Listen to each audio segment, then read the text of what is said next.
अस्सलामु अलैकुम रहमतुल्लाह।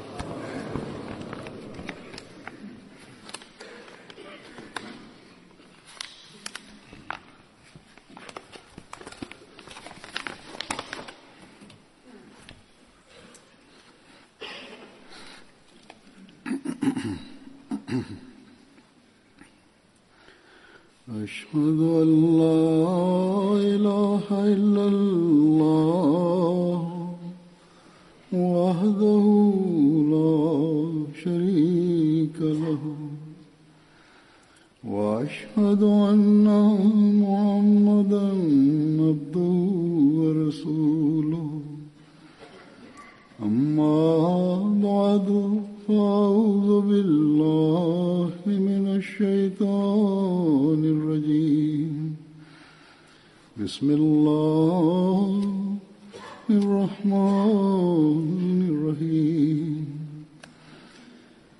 الحمد لله رب العالمين الرحمن الرحيم مالك يوم الدين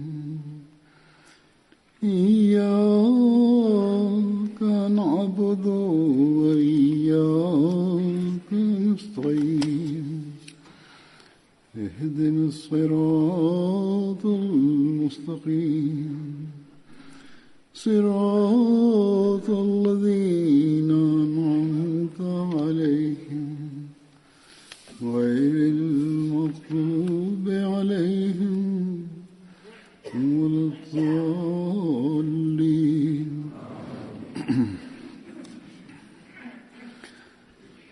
आज 23 मार्च है। Bugün 23 mart bo'lib, ushbu kun jamoatda Masihi Maud alayhissalomga iqtibosan eslanadi. Ushbu kun munosabati bilan jamoatlar Masihi Maud kuni nomi bilan jalsalar ham o'tkazishadi. Keyingi kunlar shanba va yakshanba bo'lib, ko'p jamoatlar jalsalar o'tkazishib, bu kunga tegishli tarixni bayon etishadi. Men hozir Hazrat Masihi Maud alayhissalomning ba'zi iqtiboslarini taqdim etaman. Bu iqtiboslarda Hazrat Masihi Maud alayhissalom Masihi Maudning yuborilish maqsadi, ehtiyoji va maqom martabasini qayd etganlar. U zot alayhissalom da'vo qilganlaridan so'ng musulmon ulamolar oddiy musulmonlarni unga qarshi qo'zg'ash uchun tish tirnoqqacha kuch sarflab harakat qildilar va bugungi kungacha harakat qilmoqdalar. Ammo Alloh taolaning qo'llavi bilan u zot alayhissalomning jamoati rivoylanmoqda va qalbi pok kishilar jamoatga qo'shilmoqda.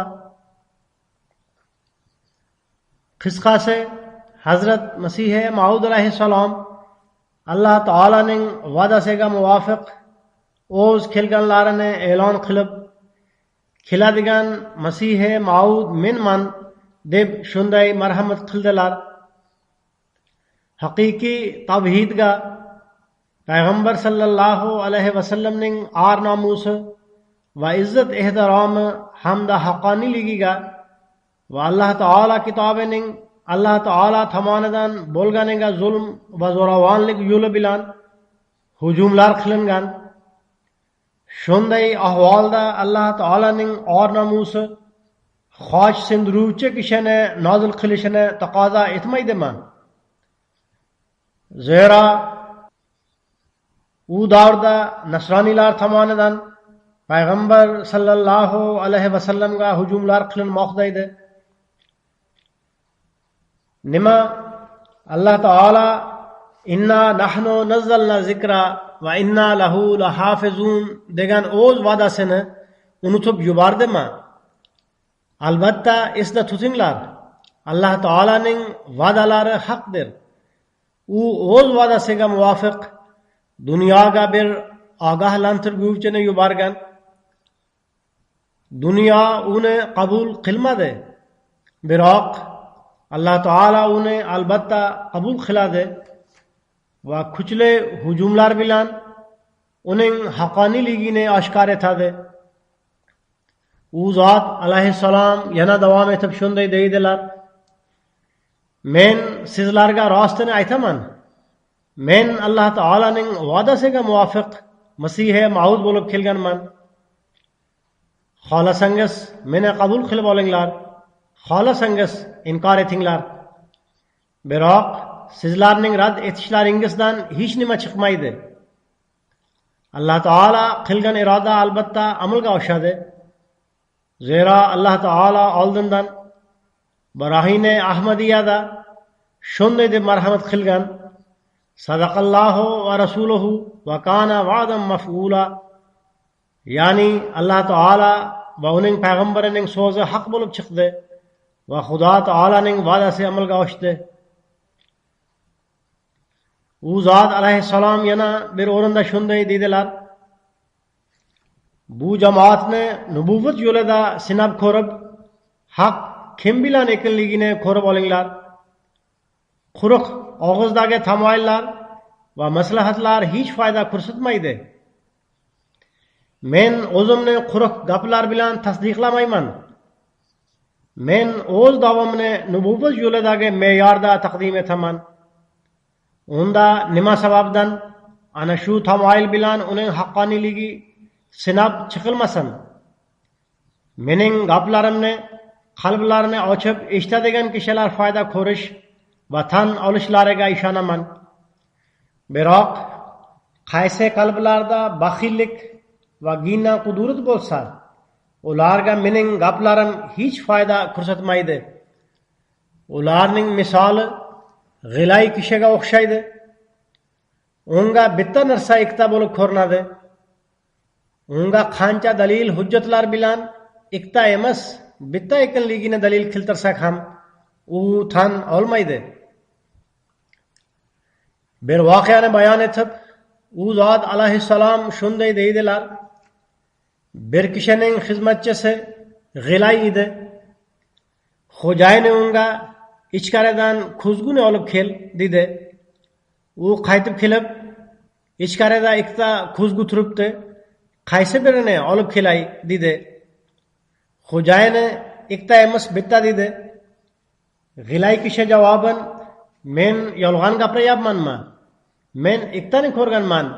Siz bitta deyapsiz dedi. Xo'jayini mayli, bittasini sindirib yubor dedi. U sindirgach bitta ekanligini bildi va o'z xatosini tushunib yetdi. Zero u sindirgan ko'zgu bittagina ko'zgu edi. U zot alayhissalom davom etib shunday deydilar: Biroq men o'zimga muxolif bo'lgan g'ilaylarga nima deb javob qaytaray? Qisqasi, biz kuzatamizki, bu kishilar taqdim etsalar ham faqat hadislar to'plamini taqdim etishadi. O'zlari ham uni gumon darajasidan ustunroq darajaga chiqarmaydilar. Ular bilmaydilar. Bir vaqt keladiki, odamlar ularning xato va nuqsonli dalillariga kulishadi. Haqni izlovchi har bir kishi bizning davomimizga bizdan dalil va isbotlar talab qilishga haqli. Biz buning uchun payg'ambarlar taqdim etgan narsalarni taqdim etamiz. Qur'on dalillari, mantiq dalillari, ya'ni bir mujaddidni talab qiladigan hozirgi davr ehtiyojlari va Alloh taolo men uchun oshkor etgan oyat alomatlarni taqdim etaman. Men bir ro'yxatni tuzib qo'ydim. Unda guvohlari millionlab kishilar bo'lgan 150 ga yaqin nishonlarni yozganman. Behuda gaplarni taqdim etish saodatmand kishining ishi emas. Shuning uchun payg'ambar sallallohu alayhi vasallam u hakim bo'lib keladi. Uning qarorini tan olinglar deb marhamat qilgan edilar. Qalblarida fitna fasod bo'lgan kishilar tan olishni xohlamaydilar. shuning uchun behuda hujjatlar va e'tirozlarni taqdim etishadi. Ular esda tutsinlar, Alloh taolo o'z va'dasiga muvofiq kuchli hujumlar orqali mening haqqoniyligimni oshkor etadi. Men ishonamanki, agar men shunday qilganimda edi, u darhol meni halok qilib qo'yardi. Mening barcha ishlarim uning ishlaridir. Men u tomondan kelganman. Meni yolg'onchiga chiqarish uni yolg'onchiga chiqarish demakdir. Shuning uchun u o'zi mening haqqoniyligimni oshkor etadi. U zot alayhissalom Masih Maudni yolg'onga chiqarish va uni inkor etish natijasi sizlarni Alloh taolo va payg'ambar sallallohu alayhi vasallamni inkor etishga olib borishini bayon etib deydilar. Agar sizlar meni inkor etsangiz, unda sizlar darhaqiqat Alloh taolo va uning payg'ambarini yolg'onchiga chiqarayotgan bo'lasizlar degan bayonot bilan shunday deydilar. Meni inkor etishingiz meni inkor etish emas. Aksincha bu Alloh taolo hamda uning payg'ambari sallallohu alayhi vasallamni inkor etish demakdir. Zero kimda kim meni yolg'onchiga chiqarsa, u meni yolg'onchiga chiqarib, Alloh taolo saqlasin, Alloh taoloni yolg'onchiga chiqaradi. Holbuki u ichki va tashqi fitna fasodlarning haddan oshganini ko'rmoqda. Alloh taolo esa inna nahnu nazzalna zikra va inna lahu lahafizun degan va'dadan qat'iy nazar ularni isloh qilish uchun hech sharoit yaratmadimi? Vaholanki u kishi Alloh taolo xilofi to'g'risidagi oyatda Alloh taolo Musaviy silsilasiga o'xshab Muhammadiy silsilada ham xalifalar silsilasini o'rnatishga va'da qilgan deb unga zohiran iymon keltiradi. Ammo Alloh taolo bu va'dani amalga oshirmadi. Alloh taolo saqlasin. Hozir bu ummatda birorta xalifa yo'q. Faqat bu bilan cheklanmay shu narsani ham inkor etishga to'g'ri keladiki, Qur'oni Karim Rasululloh sallallohu alayhi vasallamni Musa alayhissalomning o'xshashi deb aytgan. Bu ham to'g'ri emas. Alloh taolo saqlasin. Zero bu silsilaning komil o'xshashlik va mutanosibligi uchun shart ediki, qanday qilib Musaviy silsilada asr boshida bir Masih kelgani singari 14-asrda bu ummatning o'zidan bir Masih paydo bo'lsin. Shuningdek, keladigan bir Ahmadiy buruz haqida xabar beradigan "Axirina minhum lamma yalhaqu bihim" degan oyatni ham rad etishga to'g'ri keladi. Xuddi shunday Qur'oni Karimning ko'pgina oyatlarini rad etishga to'g'ri keladi.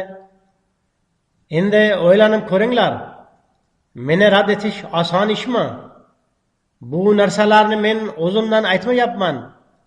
Men Alloh taolaga qasam ichib aytaman. Haqiqat ana shudirki, kimda kim meni tark etsa va yolg'onchiga chiqarsa, u tildan aytmasa ham, biroq o'z amali orqali to'liq Qur'oni Karimni yolg'onchiga chiqarib, Alloh taolani tark etdi. Bunga mening bir ilhomimda ham ishora qilingan. Alloh taolo anta minni va ana minka deb aytgan.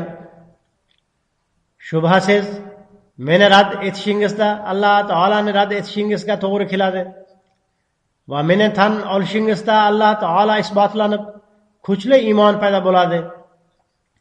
Yana meni rad etishingiz bo'lmay, Rasululloh sallallohu alayhi vasallamni rad etishingizdir. Endi meni yolg'onchiga chiqarish va inkor etishdan oldin jur'at qilib o'z qalbidan u kimni yolg'onchiga chiqarmoqda deb fatvo olsin. Meni yolg'onchiga chiqarib, qanday qilib payg'ambar sallallohu alayhi vasallamni yolg'onchiga chiqarmoqdasizlar?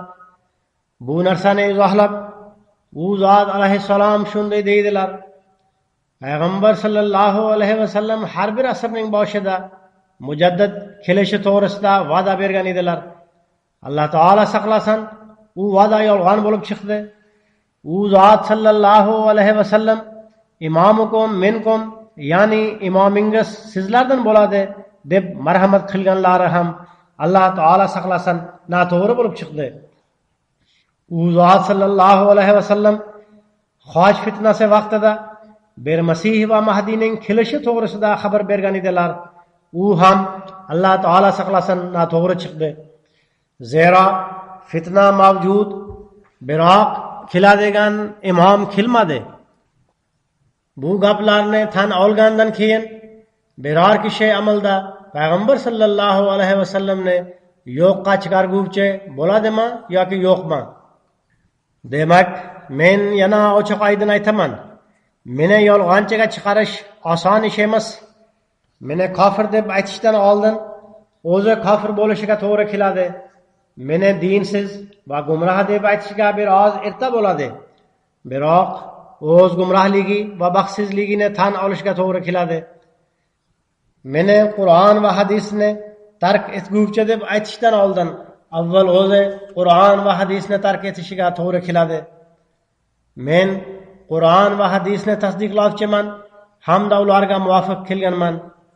Men adashgan emasman. Aksincha Mahdiyman. Men kofir emas, balki ana avvalul mu'mininga muvofiqman. Men aytayotgan gaplarimning rost ekanligini Alloh taolo menga oshkor etgan. Kim Alloh taolaga ishonsa, Qur'oni Karim va Rasululloh sallallohu alayhi vasallamni haq deb bilsa, u uchun bu hujjat yetarlidirki, mening og'zimdan eshitib sukut saqlasin.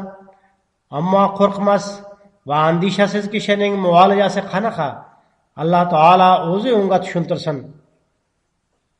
U zot alayhissalom bu barcha narsalarni bir mehmonga tushuntirayotgan edilar.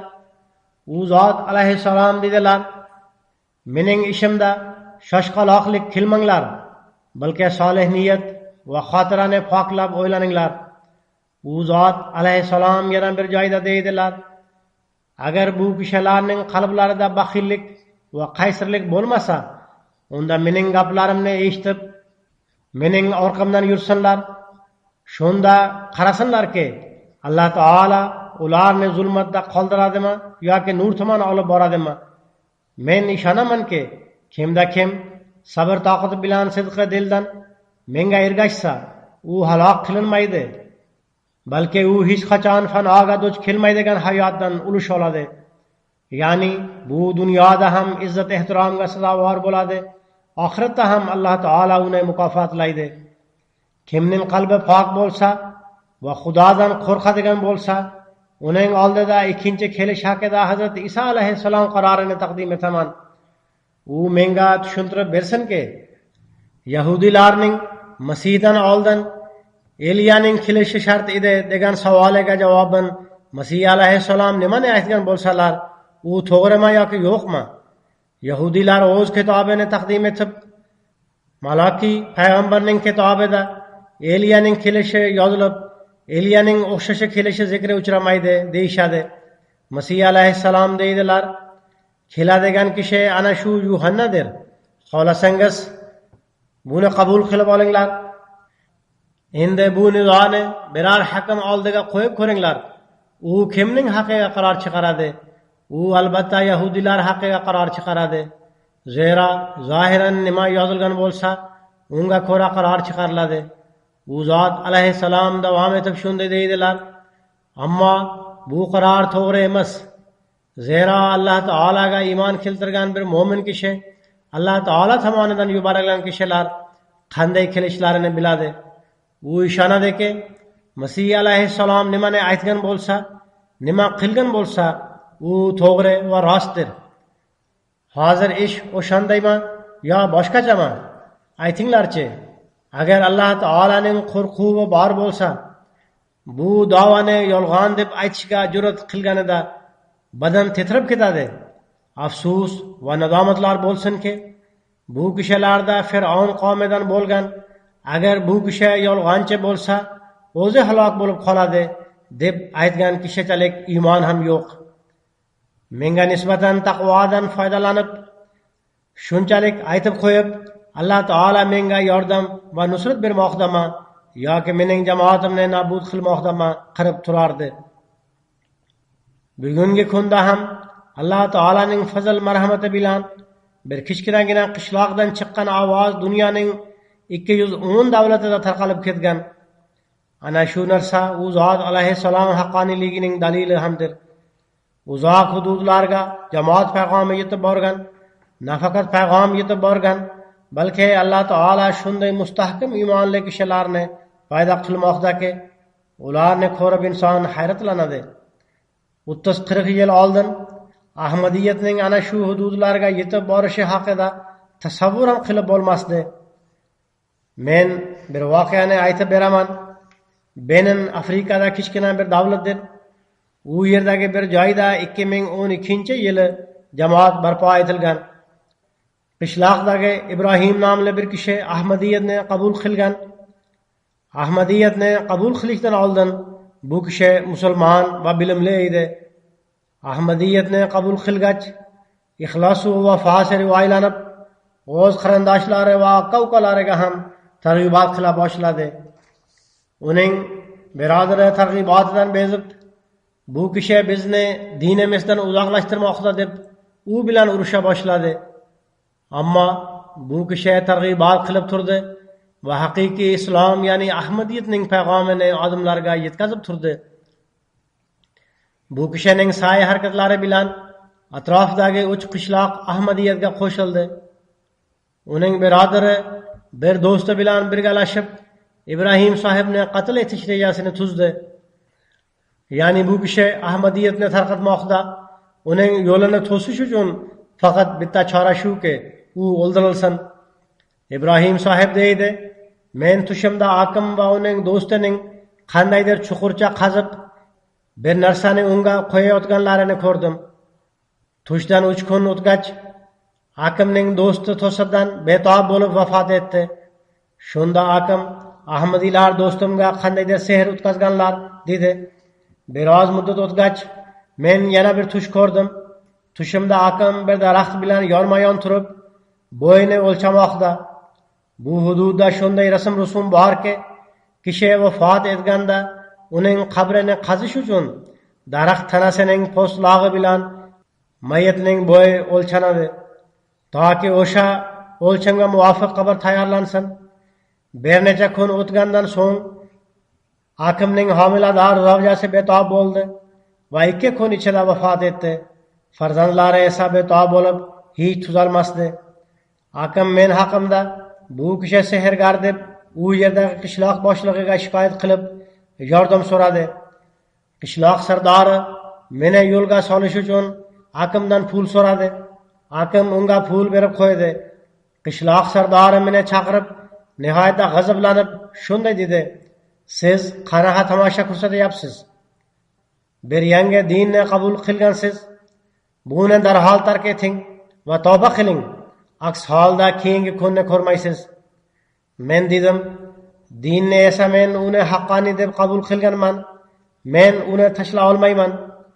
Gap o'lim to'g'risida bo'lsa, u Alloh taolaning qo'lidadir.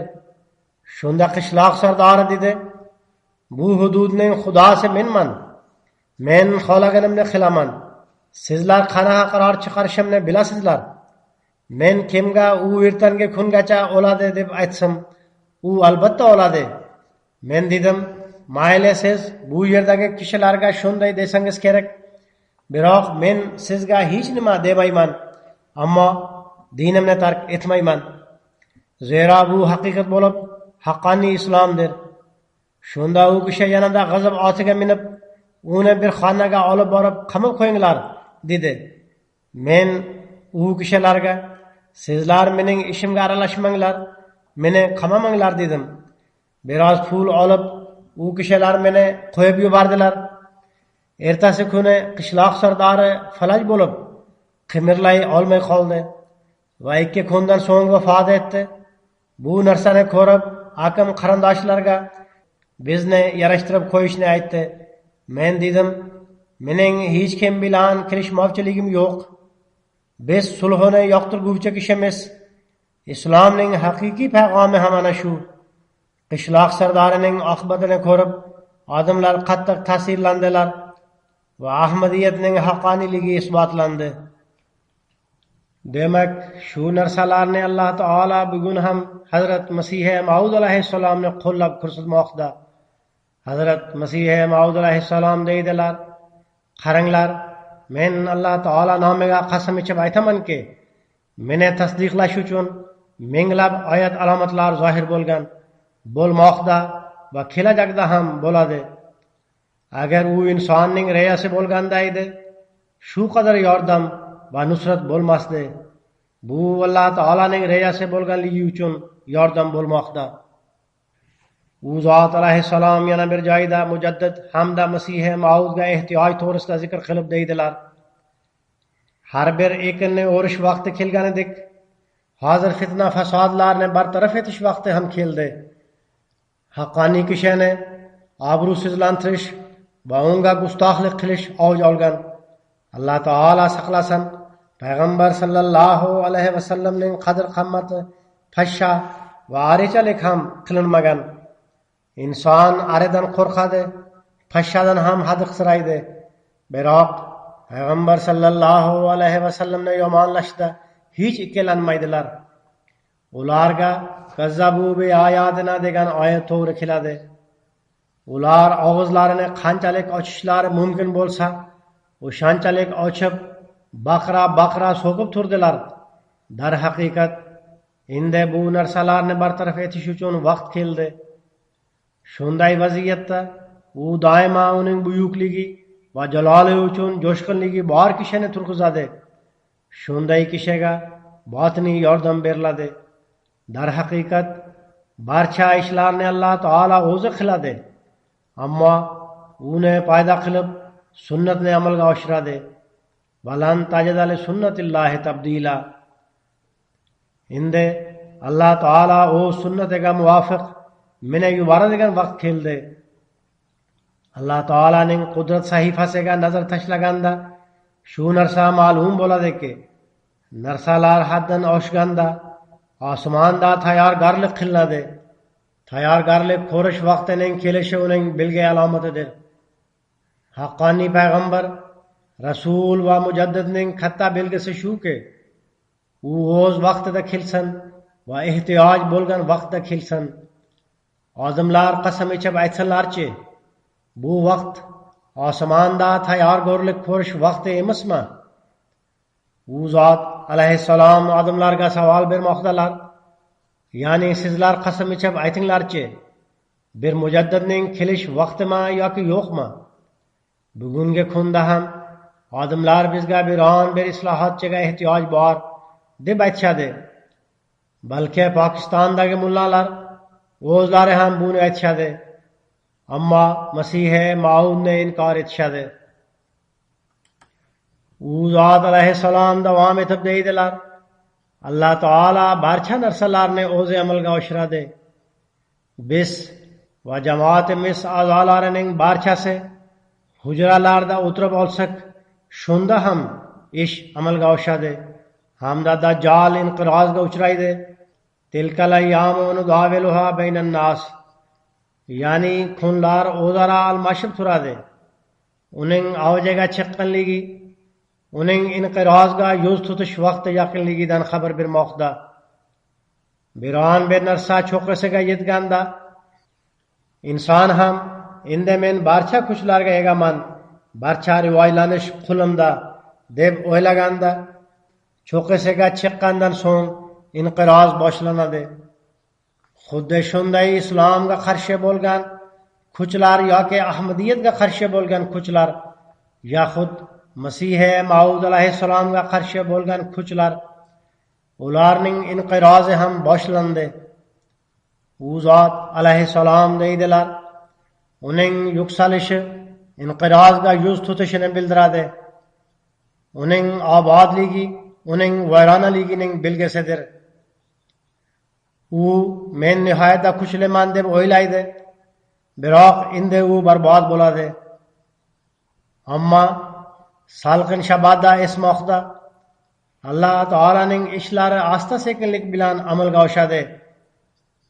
agar hech qanday dalil isbot bo'lmaganda edi, shunda ham davrning ahvoliga nazar tashlab musulmonlar nima uchun hojni sindirgani Masih kelmadi deb devonalardek izlab qidirib yurishlari kerak edi. Ular uni o'zlaridagi nizolar uchun chaqirmasliklari kerak edi. Ya'ni agar islom uchun or namus bo'lganda edi, ular o'zlaridagi nizolar uchun chaqirmay, islomni himoyalash uchun uni qidirishlari kerak edi. Zero uning ishi xochni sindirishdir va davr ham bunga muhtoj. U zot alayhissalom yana bir joyda dedilar, dahriylik ham tarqalmoqda. Men uni rad etish uchun kelganman.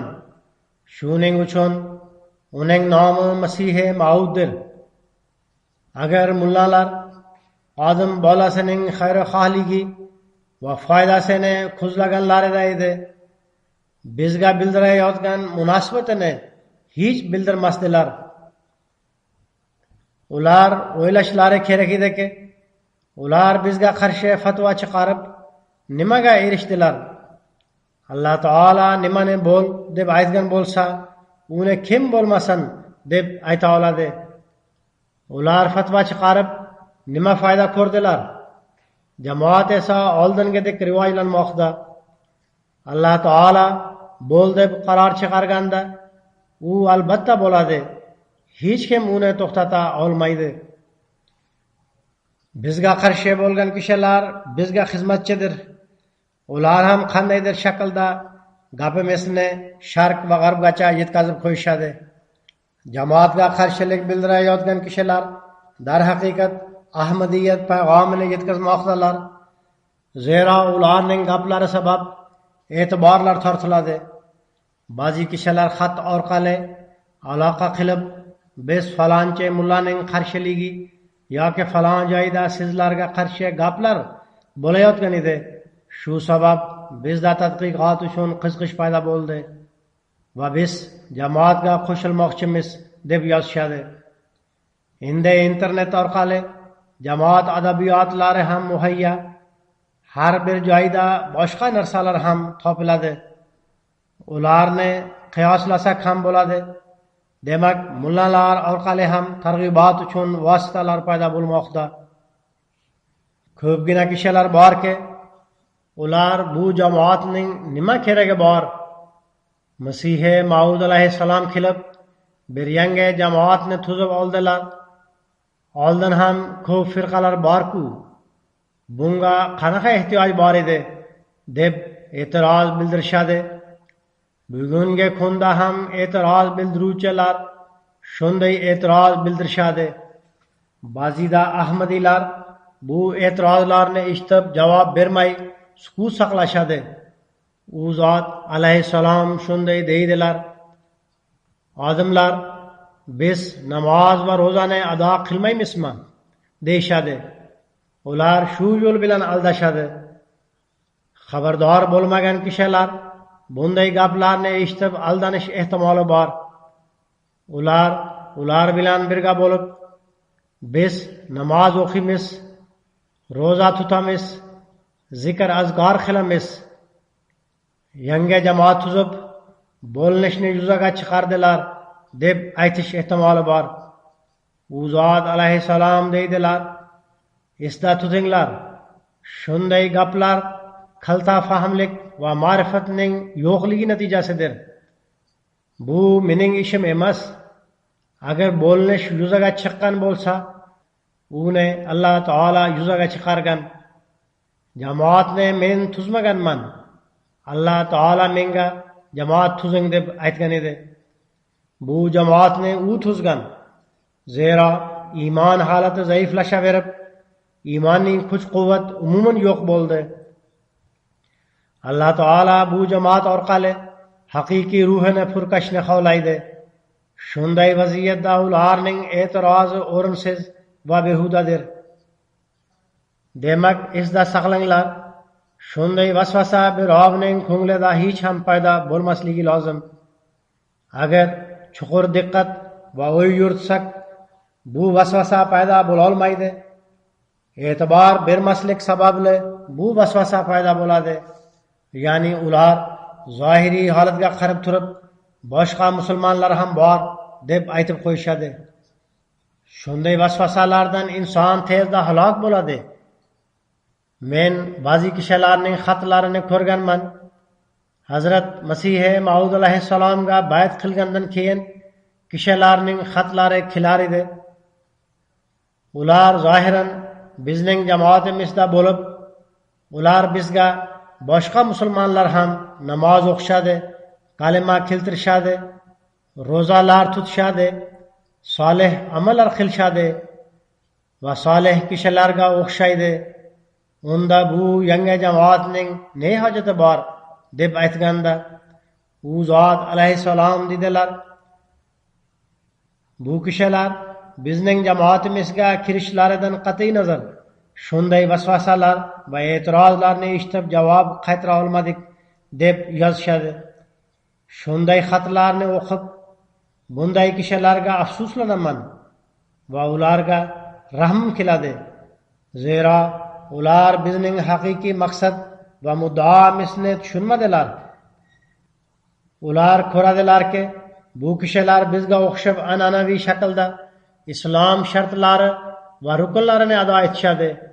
Vaholanki ularda haqiqat ruhi yo'q. Shuning uchun bu gap va vasvasalar sehrga o'xshab ta'sir qiladi. Ular shunday vaqtda o'ylamaydilarki, biz insonni gunoh o'limidan saqlaydigan haqiqiy iymonni paydo qilishni xohlaymiz. Rasm rusum va odatlarga ergashish, bu kishilarda bunday narsalar yo'q. Ularning ko'zi faqat zohirga boqadi, haqiqatni ko'rmaydi. Ularning qo'lida quruq po'choq bor, mag'iz yo'q. Demak, musulmonlar shubhasiz zohiriy amallar qilishadi, biroq ularda ruh va taqvo bo'lmaydi. U zot alayhissalom deydilarki, agar musulmon deb ataladigan kishilarning amallari solih amallar bo'lsa, unda nima uchun pokiza natijalar chiqmaydi? Shuning uchun ba'zi musulmonlar bizda islomga qarshi bo'lgan qaysi amal bor? Biz la ilaha illalloh deymiz, namozlar o'qiymiz, Ramazon oyida ro'zalar tutamiz va zakot ham beramiz deb aytishadi. Ya'ni musulmon kishilar biz barcha diniy amallarni bajaramiz. Sizlar bilan bog'lanib, qanaqa islom haqiqatini ko'proq tushunib olamiz deydi. U zot alayhissalom javoban deydilar: ammo men aytamanki, ularning amallari solih amallar emas, balki ular mag'zi yo'q faqat po'choq kabidir. Agar bu solih amallar bo'lsa, unda nima uchun yaxshi natijalar chiqmaydi? Solih amallar har qanday fitna fasod aralashmasidan pok bo'ladi. Biroq bu narsalar ularda yo'q. Men hech ishonmaymanki, bir kishi mo'min, taqvodor va solih amal qilguvchi bo'la turib, u haq egalariga dushmanlik qilsin. Holbuki bu kishilar bizni bo'ysunmas va dahriy deb aytishadi va Xudodan qo'rqmaydilar. Men Alloh taolaga qasam ichib aytaman, meni Alloh taolo tayinlab yuborgan. Agar ularning qalblarida Alloh taolaning buyukligidan ozgina bo'lganda ham ular inkor qilishmasdi va biz Alloh taolaning nomini hurmatsiz qiluvchi bo'lmaylik deb undan qo'rqardilar. Biroq bu narsa ularning Alloh taolaga nisbatan haqiqiy va chin iymoni bo'lganda, jazoyu mukofot kunidan qo'rqqanida, vala taqfu ma laysa laka bihi ilm, ya'ni sizlar bilmagan narsalar to'g'risida gapirmanglar degan oyatga amal qilganda yuz berar edi. Hazrat Masih Maud alayhissalom Masih Maudning kelish maqsadi islomni ichki va tashqi fitnalar hamda hujumlardan saqlash va payg'ambar sallallohu alayhi vasallam ham bu haqda xabar berganlarini bayon etib shunday deydilar: payg'ambar sallallohu alayhi vasallam oxirgi zamon to'g'risida u payt ikki xil fitnalar bo'ladi deb xabar berganlar. Biri ichki fitna, ikkinchisi tashqi fitna.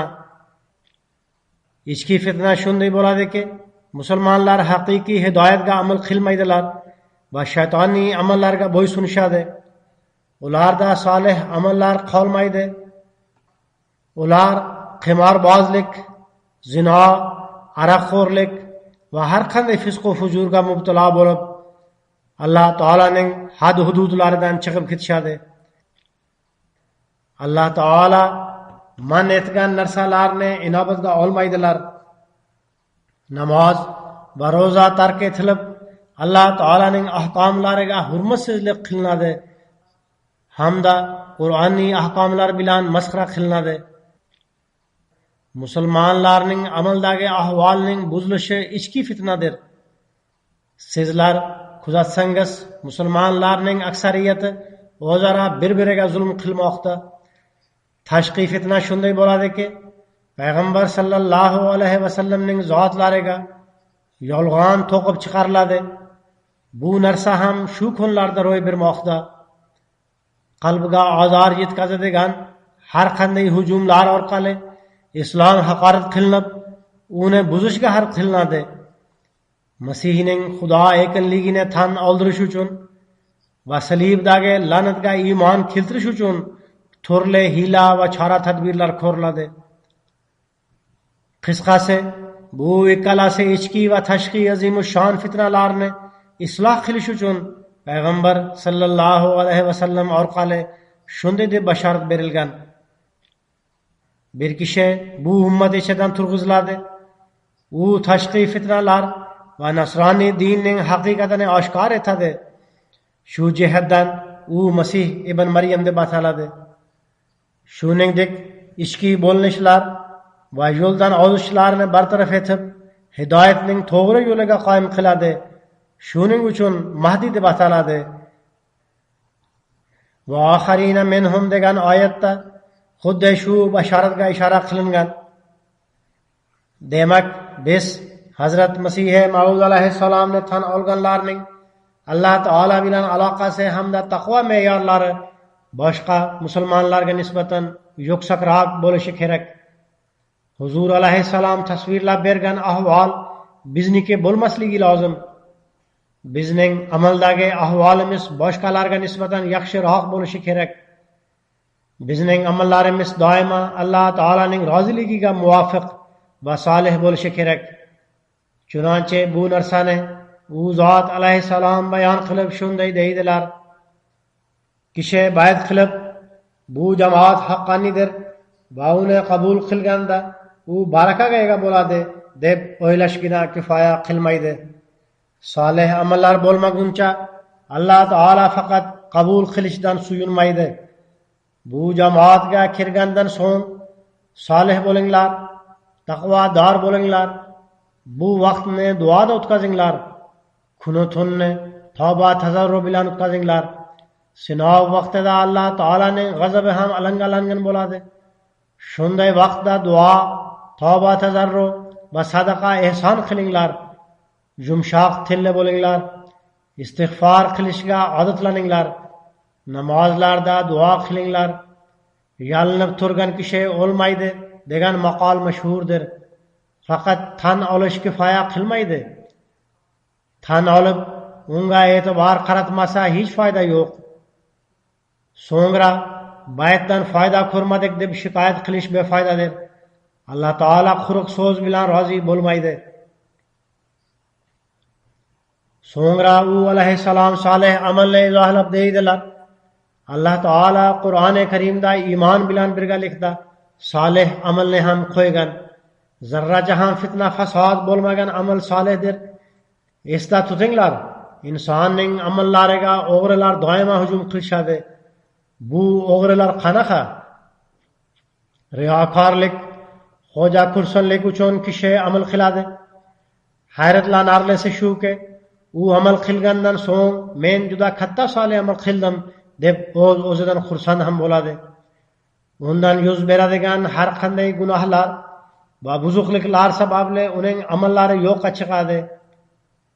Zulm, takabburlik, riyokorlik, manmanlik va odamlar huquqini toptash haqida zarracha ham o'y fikri bo'lmasdan qilingan amal solih amaldir. Inson oxiratda solih amal sababli najot topganidek, bu dunyoda ham najot topadi.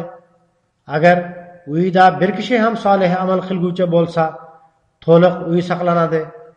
Shuni bilib olinglarki, sizlardan solih amal bo'lmaguncha faqat tan olish hech foyda keltirmaydi. Bir tabib resept yozib berishining ma'nosi shu bo'ladiki, unda nima yozilgan bo'lsa, uni olib ichsin. Agar u dorilarni ichmasa, reseptni faqat olib qo'ysa, unda u qanaqa foyda ko'radi? U zot alayhissalom shunday deydilar: sizlar hozir tavba qildingizlar. Endi kelajakda Alloh taolo sizlar tavba bilan o'zlaringizni qanchalik tozalaganingizni ko'rishni xohlaydi. Bu davrda Alloh taolo taqvo orqali farqlashni xohlaydi.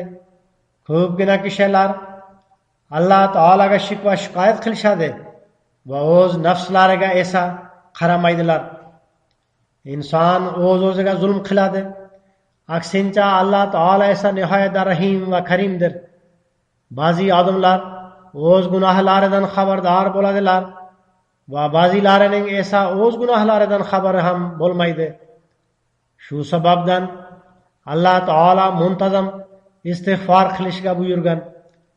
Inson har qanday gunoh uchun mayli u zohiriymi yoki botiniymi, mayli u uni biladimi yoki yo'qmi, qo'l, oyoq, til, burun, ko'z orqali yuz beradigan va boshqa gunohlar uchun istig'for qilib turishi lozim. Bu kunlarda Rabbana zalamna anfusana va illam taghfir lana va tarhamna lanakunanna minal khasirin. Ya'ni ular ikkalasi dedilar: "Ey Parvardigorimiz, biz o'zimizga zulm qildik va agar sen bizni mag'firat etmasang va bizga rahm qilmasang, albatta ziyon ko'rguvchilardan bo'lib qolamiz" degan Hazrat Odam alayhissalomning duosini o'qib turishimiz kerak. U zot alayhissalom shunday deydilar: "Bu duo o'zi oldindan qabul bo'lgan. G'aflatda hayotni o'tkazmanglar. Hayotni g'aflatda o'tkazmaydigan kishi chiday olmaydigan hech qanday baloga tushmaydi. Hech bir balo Alloh taolaning ruxsatisiz kelmaydi. Menga Rabbi kullu shayin xodimuka, Rabbi fahfazni vansurni varhamni degan duo ilhom bo'lganidek, bu duoni ko'proq o'qish kerak. Demak, har bir Ahmadiy o'zini biz Hazrat Masih Maud alayhissalomni tan olish va bayt qilish haqqini ado qilguvchi misma deb tekshirib chiqishi kerak. Men ko'pincha shu narsani kuzatganmanki, bizdan ba'zi shundaylar borki, ular namozlarni ham to'liq o'qimaydilar, namozlarga hech e'tibor qaratmaydilar, istig'for qilishga e'tibor bermaydilar, bir-birining haqlarini ham ado qilmaydilar. Agar ahvolimiz shunday bo'lsa, unda biz solih amallar bajaruvchimiz deb qanday qayta olamiz? Biz Hazrat Masih Maud alayhissalomga bayat qilish haqqini ado qilguvchimiz, boshqalar esa tan olmay, inkor etib, gunohga yo'l qo'ydilar.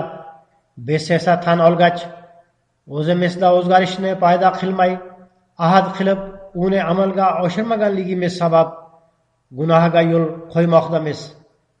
Demak, bizdan har birimiz nihoyatda tashvish bilan o'zini tekshirib chiqishi kerak. Alloh taolo bizga kuch-quvvat bersinki, biz faqat an'anaviy shaklda Masih Maud kunini nishonlaguvchi bo'lmaylik, balki Masih Maudni qabul qilish haqqini ado qilib, har qanday ichki va tashqi fitnalardan saqlanguvchi bo'laylik. Alloh taolo doimo bizni o'z panohida saqlab, har qanday balo va qiyinchiliklardan saqlasin. Bugun bir quvonchli xabarni ham e'lon qilaman. Al-Hakam nomli gazeta Qodiyonda nashr etilar edi. Ikkinchi marta 1934-yili nashr etila boshlanib, yana to'xtab qolgan edi. Bugun ingliz tilida shu yerdan nashr etilmoqda. Bugun Masihi Maud kunidir. Bu gazeta Hazrat Masihi Maud alayhissalom davridagi eng birinchi gazeta edi. Ushbu gazeta oz miqdorda chop etiladi, biroq internetda mavjud bo'ladi. Xutbadan so'ng internetdan izlasak bo'ladi. Gazeta quyidagi veb-saytga joylashtirilgan: www.alhakam.org. Shuningdek, uyali telefon va planshetlarda Al-Hakam nomli appni yuklab, gazetani qulaylik bilan o'qisak bo'ladi. Mazkur app nomi chiqqan telefon tizimlari Apple hamda Androidda yuklash uchun xutbadan so'ng muhayyo bo'ladi. Bu son Masihi Maud kuniga bag'ishlangan maxsus sondir. Kelgusida har juma kuni yangi soni internetga yuklab qo'yiladi. Ehtimol nashrdan oz sonda chop etiladi. Qisqasi, kishilar bundan foydalansalar bo'ladi. Buning joriy etilishi doimiy bo'lsin deb Alloh taoladan duo qilib so'raymiz. Bu gazeta ingliz tilida chiqqanligi sabab ingliz tilini bilgan kishilar ko'proq foydalanishlari kerak.